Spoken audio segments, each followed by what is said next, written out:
I could understand how you'd be curious. I mean, you walk in and you go, what is it? What is this place? Walking to a Church of Scientology is very much a new kind of experience. It's not like a church that I was used to walking into. You know, it's very modern looking, you know, very, very clean. You know, it was a very friendly atmosphere. People come in every day, all the time. Just walking in. Hey, what is this? What is this place?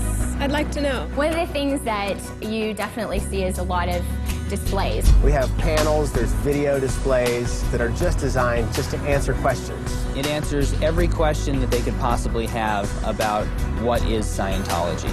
They can just literally push the button, watch that 2-minute display, and know exactly what that concept is. You know, you can come, spend 10 minutes, spend 2 hours, grab a coffee. Just kind of come as you are, check it out, walk through. Scientologists have a church because it's a place where we can go to study, to have Sunday service. We do the same types of things. We have our Sunday services, we do marriages, we have naming ceremonies. We have all kinds of services that we do as a group.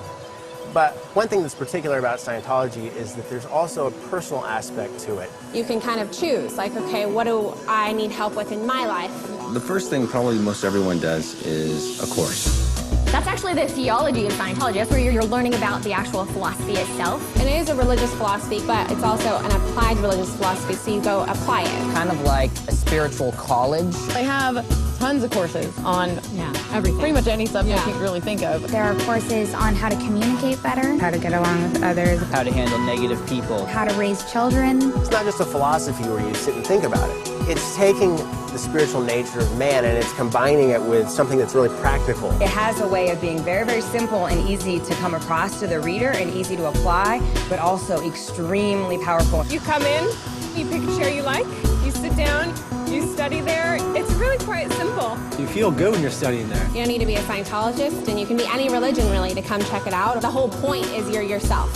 In a Church of Scientology, you're the one doing the learning. Nobody's preaching to you or teaching it to you. You're learning it yourself. Well, here at the church, we deliver courses, we deliver personal counseling called auditing, and we deliver the purification rundown. The purification rundown actually opens the way to spiritual progress. It's an all-natural regimen which frees one from the harmful effects of drugs and toxins. Old drugs that you took, pesticides, you sweat all those things out of your system and you feel so much more alive. It's revitalizing. The simplicity and the power of it is immeasurable. There's also something called auditing, which is Scientology counseling. And that is extremely unique. That is where you actually get rid of the unwanted emotions and unwanted habits, psychosomatic illnesses. There's no hypnosis involved in it. There's no analyzation. No one tells you what's wrong with you.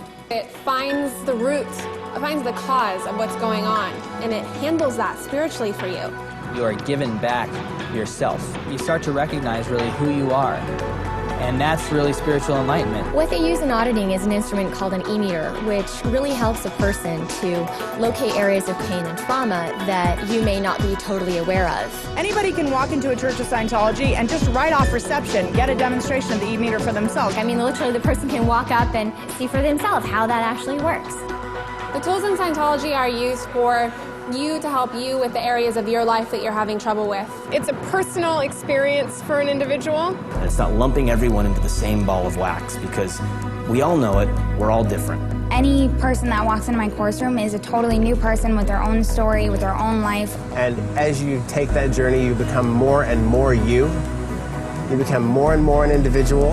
After all, that's what we have to offer the world, is our own unique view. There's churches in Paris, in London, in New York, Moscow, Germany, all over Europe. In Madrid, in Africa. The best way to find out about something is really to look for yourself. It's as simple as opening the door. You're always welcome.